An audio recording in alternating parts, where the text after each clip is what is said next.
ਵਾਹਿਗੁਰੂ। ਕਰੋਧ ਤੇ ਤੇਜ। ਚੌਥੀ ਚੀਜ਼ ਮਾਨਸ ਜੀਵਨ ਵਿੱਚ ਤਰੁੱਟੀ ਪੈਦਾ ਕਰਨ ਵਾਲੀ ਕਰੋਧ ਹੈ। ਕਰੋਧ ਦੀ ਜੜ ਕਮਜ਼ੋਰੀ ਹੈ। ਜਦ ਹਉਮੈ ਗ੍ਰਸਤ ਮਨੁੱਖ ਆਪਣੇ ਤਾਨ ਤੋਂ ਵਧੇਰੇ ਕਾਮਯਾਬੀਆਂ ਪ੍ਰਾਪਤ ਕਰਨ ਦਾ ਲਾਲਚ ਕਰਦਾ ਹੈ ਤਾਂ ਅਸਫਲਤਾ ਹੋਣੀ ਕੁਦਰਤੀ ਹੋਣੀ ਹੁੰਦੀ ਹੈ। ਇਹਨਾਂ ਨਾਕਾਮਯਾਬੀਆਂ ਤੋਂ ਭੁੱਲੇ ਮਨੁੱਖ ਨੂੰ ਕਰੋਧ ਪੈਦਾ ਹੁੰਦਾ ਹੈ। ਇਸ ਕਰਕੇ ਉਹ ਦੀਵਾਨਾ ਜਿਹਾ ਹੋ ਭਲੇ ਬੁਰੇ ਦੀ ਵਿਚਾਰ ਤੋਂ ਰਹਿਤ ਮਨ ਆਏ ਧੱਕੇ ਸ਼ੁਰੂ ਕਰ ਦਿੰਦਾ ਹੈ।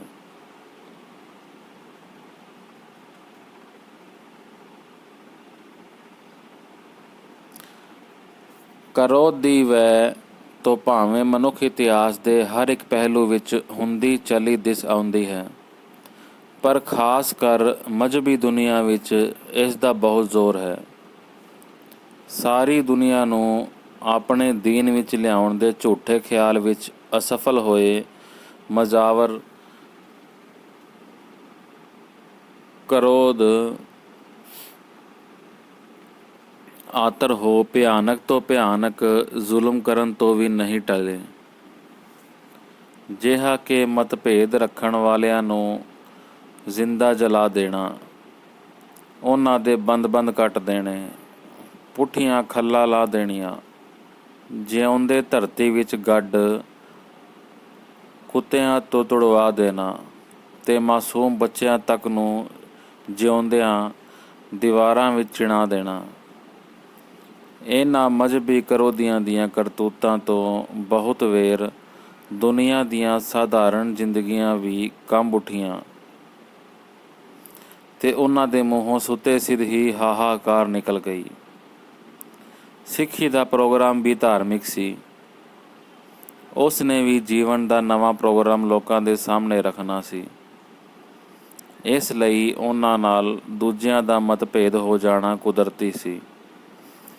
ਸਤਿਗੁਰਾਂ ਨੇ ਇਹ ਗੱਲ ਜਾਣਦਿਆਂ ਹੋਇਆਂ ਸਿੰਘ ਦੇ ਮਨ ਨੂੰ ਕਰੋਧ ਵੱਲੋਂ ਬੜਾ ਸੁਚੇਤ ਕੀਤਾ ਹੈ। ਉਹ ਕਰੋਧ ਨੂੰ ਮਨੁੱਖ ਜੀਵਨ ਲਈ ਅਤਿਅੰਤ ਗੁੰਮਰਾਹ ਕਰਨ ਵਾਲਾ ਸਮਝਦੇ ਹਨ। ਇਸ ਵਾਸਤੇ ਗੁਰੂ ਹਿੱਤ ਜਗਤ ਦੀ ਸੇਵਾ ਕਰਨ ਲਈ ਸਿੱਖ ਦੇ ਤਨ ਮਨ ਵਿੱਚ ਉਹਨਾਂ ਨੇ ਰਾਮ ਰਤਨ ਪ੍ਰਵੇਸ਼ ਕਰਾਉਣ ਦਾ ਉਦਮ ਕੀਤਾ। ਇਸ ਰਤਨ ਨੂੰ ਕਰੋਧ ਨੂੰ ਤਿਆਗਿਆ ਵੀ ਕਿਉਂ ਨਾ ਜਾਵੇ। ਇਹ ਮਨੁੱਖ ਜੀਵਨ ਵਿੱਚ ਕੋਈ ਲੋੜਵੰਦੀ ਅਸਲੀਅਤ ਨਹੀਂ, ਇਹ ਤਾਂ ਹਉਮੈ ਲੰਪਟ ਬਿਰਤੀ ਤੋਂ ਪੈਦਾ ਹੋਇਆ ਧੰਦਾ ਹੈ। ਇਸ ਤੋਂ ਬੁਰਿਆਈ ਹੀ ਪੈਦਾ ਹੋਣੀ ਹੈ, ਇਸ ਲਈ ਛੱਡਣਾ ਹੀ ਬਣ ਆਇਆ ਹੈ। ਰਹਿਤਵਾਨ ਸਿੱਖ ਨੂੰ ਇਸ ਦੇ ਤਿਆਗ ਦੀ ਤਾਕੀਦ ਕੀਤੀ ਗਈ ਹੈ। ਇਹ ਵੱਡੀਆਂ ਬੁਰਾਈਆਂ ਵਿੱਚੋਂ ਇੱਕ ਸਮਝਿਆ ਗਿਆ ਹੈ, ਜਿਸ ਕਰਕੇ ਮਨੁੱਖ ਨੂੰ ਕਰੜੀ ਸਜ਼ਾ ਭੋਗਣੀ ਪੈਂਦੀ ਹੈ। ਇਸ ਕਰੋਧ ਤੋਂ ਬੁੱਧ ਨਾਸ਼ ਹੁੰਦੀ ਹੈ। ਬੁੱਧਹੀਨ ਪੁਰਸ਼ ਧਰਮ ਕਰ ਹੀ ਨਹੀਂ ਸਕਦਾ। ਇਹੀ ਵਜ੍ਹਾ ਹੈ ਕਿ ਦੁਨੀਆ ਦਾ ਕੋਈ ਮਹਾਨ ਪਾਪ ਵੀ ਨਹੀਂ ਜੋ ਕਰੋਧ ਨਾ ਕਰ ਸਕੇ ਹੋਣ। ਇਹੀ ਵਜ੍ਹਾ ਹੈ ਕਿ ਦੁਨੀਆ ਦਾ ਕੋਈ ਮਹਾਨ ਪਾਪ ਵੀ ਨਹੀਂ ਜੋ ਕਰੋਧੀ ਨਾ ਕਰ ਸਕੇ ਹੋਣ। ਸਤਿਗੁਰਾਂ ਨੇ ਖੁਦ ਇਸ ਦਾ ਜ਼ਿਕਰ ਭਾਈ ਮੱਖਣ ਸ਼ਾਹ ਨੂੰ ਉਪਦੇਸ਼ ਦਿੰਦਿਆਂ ਹੋਇਆਂ ਕੀਤਾ ਹੈ। ਹੋਏ ਕਰੋਧ ਵਦ ਕਰਤ ਕੁਕਰਮ, ਬੁੱਧ ਸਭ ਨਸੈ ਤਿਆਗੈ ਧਰਮ। ਜਬ ਨਰ ਕੇ ਓ ਕ੍ਰੋਧ ਉਪਾਏ, ਕੋਵਸ ਪਾਪ ਜੋ ਕਰ ਨਾ ਸਕਾਏ। ਸੂਰਜ ਪ੍ਰਕਾਸ਼। ਕਈ ਵਾਰੀ ਲੋਕਾਂ ਨੂੰ ਭਰਮ ਲੱਗ ਜਾਂਦਾ ਹੈ ਕਿ ਪਾਪ ਨਾਸ਼ ਅਤੇ ਧਰਮ ਥਾਪਨ ਹਿਤ ਕੀਤੀ ਹੋਈ ਕਿਰਿਆ ਵੀ ਕਰੋਧ ਕਰਕੇ ਹੀ ਕੀਤੀ ਜਾ ਸਕਦੀ ਹੈ, ਪਰ ਇਹ ਗੱਲ ਉੱਕੀ ਹੀ ਨਿਰਮੂਲ ਹੈ। ਕ੍ਰੋਧ ਜਿਹਾ ਕਿ ਪਿੱਛੇ ਦੱਸਿਆ ਜਾ ਚੁੱਕਾ ਹੈ, ਹੰਕਾਰੀ ਮਨੁੱਖ ਦੀਆਂ ਮਨੋਮਈ ਕਲਪਤ ਕਾਮਨਾਵਾਂ ਦੇ ਪੂਰੇ ਨਾ ਹੋ ਸਕਣ ਤੋਂ ਘਬਰਾਹਟ ਤੋਂ ਪੈਦਾ ਹੋਇਆ ਜਜ਼ਬਾ ਹੈ। ਪਰ ਇਸ ਦੇ ਐਨ ਉਲਟ ਹੈ ਇੱਕ ਹੋਰ ਜਜ਼ਬਾ ਜਿਸ ਨੂੰ ਤੇਜ ਕਿਹਾ ਜਾਂਦਾ ਹੈ। ਹਉਮੈਗ੍ਰਸਤ ਪ੍ਰਾਣੀਆਂ ਦੇ ਨਾਜਾਇਜ਼ ਮਨਸੂਬਿਆਂ ਨੂੰ ਮਿੱਟੀ ਵਿੱਚ ਮਿਲਾਉਣ ਲਈ ਜਲਾਲ ਵਿੱਚ ਆਈ ਹੋਈ ਮਨੁੱਖਤਾ। ਸਿੰਘ ਵਿੱਚ ਤੇਜ ਹੋਣਾ ਜ਼ਰੂਰੀ ਹੈ, ਕਿਉਂ ਜੋ ਉਸ ਨੇ ਨਿਰਾ ਸ਼ਖਸੀ ਜੀਵਨ ਹੀ ਨਹੀਂ ਜੀਣਾ ਸਗੋਂ ਸੰਸਾਰਕ ਵੀ ਜੀਣਾ ਹੈ। ਉਸ ਨੇ ਆਪਣਾ ਭਲਾ ਹੀ ਨਹੀਂ ਚਿਤਵਣਾ, ਸੰਸਾਰ ਦੀ ਸੇਵਾ ਵੀ ਕਰਨੀ ਹੈ। ਜ਼ਾਤੀ ਕਲਿਆਣ ਹੀ ਨਹੀਂ ਲੋਚਣੀ, ਪਰਾਈ ਭਲਾਈ ਵੀ ਮੁੱਖ ਰੱਖਣੀ ਹੈ। ਇਸ ਕਰਕੇ ਉਸ ਨੇ ਬੇਗਾਨੇ ਦਰਦਾਂ ਦਾ ਦਾਰੂ ਤੇ ਬੇਗਾਨਿਆਂ ਪੀੜਾ ਲਈ ਪੁਰਜੇ ਹੋਣ ਵਾਲਾ ਉਪਕਾਰੀ ਬਣਨਾ ਹੈ। ਹੁਣ ਇਹ ਗੱਲ ਤਾਂ ਸਪਸ਼ਟ ਹੀ ਹੈ ਕਿ ਸੰਸਾਰ ਵਿੱਚ ਹਉਮੈਗ੍ਰਸਤ ਮਨੁੱਖ ਥਾਂ ਥਾਂ ਦੂਸਰਿਆਂ 'ਤੇ ਜ਼ੁਲਮ ਕਰਦੇ ਤੇ ਗਰੀਬਾਂ ਨੂੰ ਸਤਾਉਂਦੇ ਹਨ।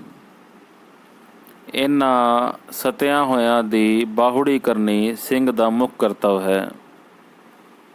ਜਿਸ ਤਰ੍ਹਾਂ ਹਰ ਖੇਤੀ ਤੇ ਫੁਲਵਾੜੀ ਲਈ ਵਾੜ ਦੀ ਜ਼ਰੂਰਤ ਹੈ, ਉੱਦਾਂ ਹੀ ਮਨੁੱਖ ਜਾਤੀ ਨੂੰ ਹੰਕਾਰੀ ਜ਼ਾਬਰ ਜਰਵਾਣਿਆਂ ਦੇ ਜ਼ੁਲਮ ਤੋਂ ਬਚਾਉਣ ਲਈ ਤੇਜਸਵੀ ਸੇਵਕਾਂ ਦੀ ਲੋੜ ਹੈ। ਤੇਜਵਾਨ ਧੱਕਾ ਨਹੀਂ ਕਰਦਾ, ਪਰ ਧੱਕਾ ਆਪਣੇ ਜਾਂ ਬਗਾਨੇ 'ਤੇ ਹੁੰਦਾ ਹੋਇਆ ਸਹਾਰ ਵੀ ਨਹੀਂ ਸਕਦਾ। ਭੈ ਕਾਹੂ ਕੋ ਦੇਤ ਨਹਿ ਭੈ ਮਾਨਤ ਆਨ, ਕਹੋ ਨਾਨਕ ਸੁਨ ਰੇ ਮਨਾ, ਗਿਆਨੀ ਤਾਹੇ ਬਖਾਨ। ਉਹ ਜ਼ਾਲਮ ਨਹੀਂ, ਜ਼ੁਲਮ ਨਾਜ਼ੀ ਹੈ, ਮਾਰਦਾ ਨਹੀਂ ਪਰ ਮੌਤ ਨੂੰ ਰੋਕਦਾ ਹੈ। ਇਸ ਲਈ ਉਸ ਨੂੰ ਭਾਵੇਂ ਮਾਰਨ ਲਈ ਨਹੀਂ, ਪਰ ਦੂਜਿਆਂ ਤੋਂ ਪੈਦਾ ਮਾਰ ਨੂੰ ਰੋਕਣ ਲਈ ਤੇਜਸਵੀ ਹੋ ਵੀਰ ਕਿਰਿਆ ਕਰਨੀ ਪੈਂਦੀ ਹੈ। ਪਵੇ ਵੀ ਕਿਉਂ ਨਾ। ਜੋ ਵੀ ਮਨੁੱਖ ਆਪਣੇ ਆਪ ਨੂੰ ਜਗਤ ਜੀਵਨ ਪ੍ਰਭੂ ਦੀ ਜੋਤ ਦੀ ਅੰਸ਼ ਸਮਝਦਾ ਹੋਵੇ ਤੇ ਉਸ ਦੇ ਸਿਮਰਨ ਵਿੱਚ ਤਤਪਰ ਰਹੇ, ਉਹ ਇਹ ਕਿਸ ਤਰ੍ਹਾਂ ਵੇਖ ਸਕਦਾ ਹੈ ਕਿ ਉਸ ਦੇ ਸਾਹਮਣੇ ਖਾਲਕ ਦੀ ਖਲਕ ਉੱਤੇ ਜ਼ੁਲਮ ਹੋ ਸਕੇ। ਉਹ ਕਾਇਰ ਤੇ ਹੈ ਹੀ ਨਹੀਂ ਕਿ ਸਿਰ 'ਤੇ ਪੈਣ ਵਾਲੀਆਂ ਬਲਾਵਾਂ ਤੋਂ ਡਰਦਾ ਹੋਇਆ ਚੁੱਪ ਕਰ ਰਹੇ। ਉਸ ਨੂੰ ਇਹ ਨਿਸ਼ਚਾ ਹੈ ਕਿ ਦੇਹ ਤਾਂ ਰਹਿਣ ਵਾਲੀ ਨਹੀਂ ਹੈ ਤੇ ਸੰਸਾਰ ਤੋਂ ਚਲੇ ਜਾਣਾ ਹੈ। ਫਿਰ ਕਿਉਂ ਨਾ ਇਸ ਭਵਸਾਗਰ ਨੂੰ ਯਸ਼ ਦੀ ਨੌਕਾ 'ਤੇ ਚੜ੍ਹ ਕੇ ਪਾਰ ਕਰੇ। ਧਨ ਜੀਓ ਤਿਹ ਕੋ ਜਗ ਮੈਂ, ਮੁਖ ਤੇ ਹਰ ਚਿੱਤ ਮੈਂ ਜੁਧ ਵਿਚਾਰੈ, ਦੇਹ ਅਨਿਤ ਨ ਨਿਤ ਰਹੈ, ਯਸ਼ ਨਾਵ ਚੜ੍ਹੇ ਭਵਸਾਗਰ ਤਾਰੇ, ਧੀਰਜ ਧਾਮ ਬਨਾਏ ਅਹੈ, ਤਨ ਬੁੱਧ ਸੋ ਦੀਪਕ ਜਿਉ ਉਜਿਆਰੇ, ਗਿਆਨ ਕੀ ਬੜਨੀ ਮਹਾ ਹਾਥ ਲੈ, ਕਾਤਰਤਾ ਕੁਰਵਾਰ ਬਹਾਰੇ। ਐਸਾ ਵੀਰ ਜਦ ਪਰ ਰਕਸ਼ਾ ਹਿਤ ਰਣ ਮੰਡਦਾ ਹੈ ਤਾਂ ਆਪਣੇ ਆਪ ਨੂੰ ਧੀਰਜ ਦਾ ਘਰ ਬਣਾ ਲੈਂਦਾ ਹੈ। ਬੁੱਧੀ ਦਾ ਦੀਪਕ ਉਸ ਦੇ ਅੰਤਰ ਜਗ ਉੱਠਦਾ ਹੈ ਤੇ ਉਪਕਾਰ ਹਿਤ ਚੜ੍ਹਨ ਸਮੇਂ ਜੇ ਕੁਸੰਗਤ ਕਰਕੇ ਕੋਈ ਰੁਕਾਵਟ ਪੈਦਾ ਵੀ ਹੋਵੇ ਤਾਂ ਉਸ ਨੂੰ ਗਿਆਨ ਦੀ ਤਲਵਾਰ ਨਾਲ ਕੱਟ ਸੁੱਟਦਾ ਹੈ। ਇਸ ਉਪਕਾਰ ਹਿਤ ਵਰਤੇ ਜਾਣ ਵਾਲੇ ਤੇਜ ਦਾ ਪੁੰਜ ਹੋਣ ਕਰਕੇ ਹੀ ਰਹਿਤਵਾਨ ਸਿੰਘ ਨੂੰ ਸਦਾ ਸ਼ਸਤਰਧਾਰੀ ਰਹਿਣ ਦਾ ਹੁਕਮ ਕੀਤਾ ਹੈ। ਕੱਛ ਕਿਰਪਾਨ ਨ ਕਬਹੂ ਤਿਆਗੇ, ਮਨਮੁਖ ਲੜੇ ਨ ਰਣ ਤੇ ਭਾਗੇ।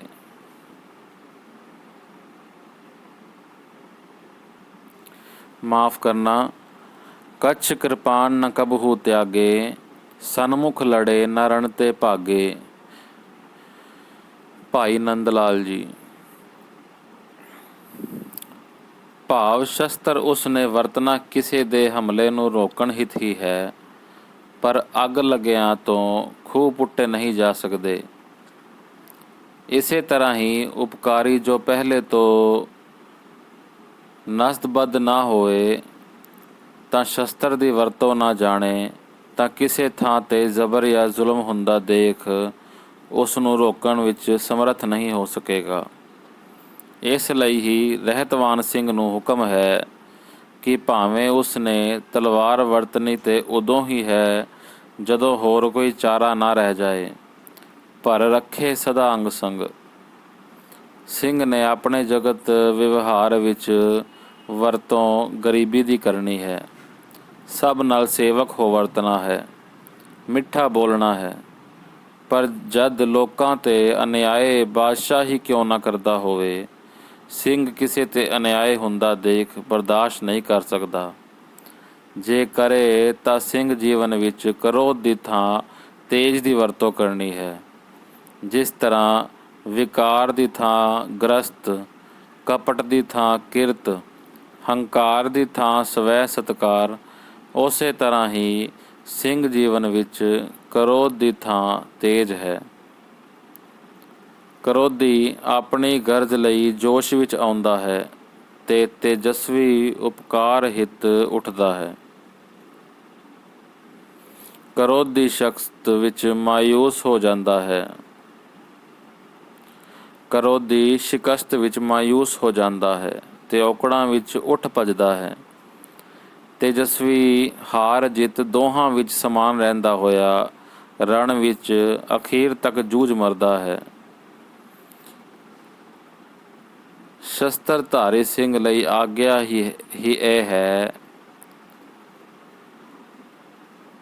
ਸਿੰਘ ਚੱਲਣ ਵਿੱਚ ਤੇਜ ਦੀ ਵਰਤੋਂ ਕੇਵਲ ਪੁਰਸ਼ਾਂ ਹੀ ਨਹੀਂ ਕੀਤੀ, ਸਗੋਂ ਨਾਰੀਆਂ ਨੇ ਵੀ ਕਰਕੇ ਵਿਖਾਈ ਹੈ।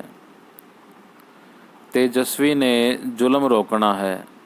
ਜੇ ਜਰਵਾਣਾ ਜਿੰਦਾ ਰਹਿ ਕੇ ਬੁਰਾਈ ਤੋਂ ਟਲ ਸਕੇ ਤਾਂ ਉਸ ਨੂੰ ਟਾਲਣ ਲਈ ਤੇਜਸਵੀ ਆਪਣੇ ਪ੍ਰਾਣ ਤੱਕ ਦੀ ਕੁਰਬਾਨੀ ਵੀ ਦਿੰਦਾ ਹੈ। ਪਰ ਜੇ ਕਿਸੇ ਚਾਰੇ ਕਰਕੇ ਵੀ ਉਹ ਨਾ ਟਲੇ ਤਾਂ ਓੜਕ ਉਸ ਦੀ ਅਭਿਮਾਨ ਕਰ ਹਲਕਾਏ ਹੋਏ ਜੀਵਨ ਤੋਂ ਖਲਾਸੀ ਕਰਾ ਦੇਣੀ ਹੀ ਜ਼ਰੂਰੀ ਹੁੰਦੀ ਹੈ। ਸਿੰਘ ਆਮ ਤੌਰ 'ਤੇ ਇਸ ਵਰਤੋਂ ਲਈ ਸ਼ਸਤਰ ਚਲਾਉਂਦੇ ਰਹੇ ਹਨ, ਪਰ ਸਿੰਘਣੀਆਂ ਵੀ ਕੁਝ ਪਿੱਛੇ ਨਹੀਂ ਰਹੀਆਂ। ਉਹਨਾਂ ਨੇ ਦਾਨ ਰੱਖਿਆ ਹਿਤ ਆਪਣਾ ਆਪ, ਨਿਜ ਸੰਤਾਨ ਤੇ ਇਸਤਰੀ ਲਈ ਸਭ ਤੋਂ ਸ੍ਰੇਸ਼ਟ ਸੁਹਾਗ ਤੱਕ ਕੁਰਬਾਨ ਕਰ ਦਿੱਤਾ ਹੈ। ਗੱਲ ਕੀ ਸਿੰਘ ਜੀਵਨ ਵਿੱਚ ਇਸ ਪਵਿੱਤਰ ਜਜ਼ਬੇ ਨੂੰ, ਜੋ ਮਨੁੱਖਤਾ ਦੇ ਸਹੀ ਆਤਮ ਸਰੂਪ ਦਾ ਚਮਕਾਰਾ ਸੀ ਤੇ ਜਿਸ ਨੂੰ ਹਉਮੈ ਗ੍ਰਸਤ ਮਨੁੱਖਾਂ ਨੇ ਕ੍ਰੋਧ ਵਿੱਚ ਬਦਲ ਦਿੱਤਾ ਸੀ, ਉਹ ਸਹੀ ਰੂਪ ਵਿੱਚ ਲਿਆ ਤੇਜ ਸਰੂਪ ਕਰ ਵਰਤਿਆ ਹੈ। ਵਾਹਿਗੁਰੂ ਜੀਓ।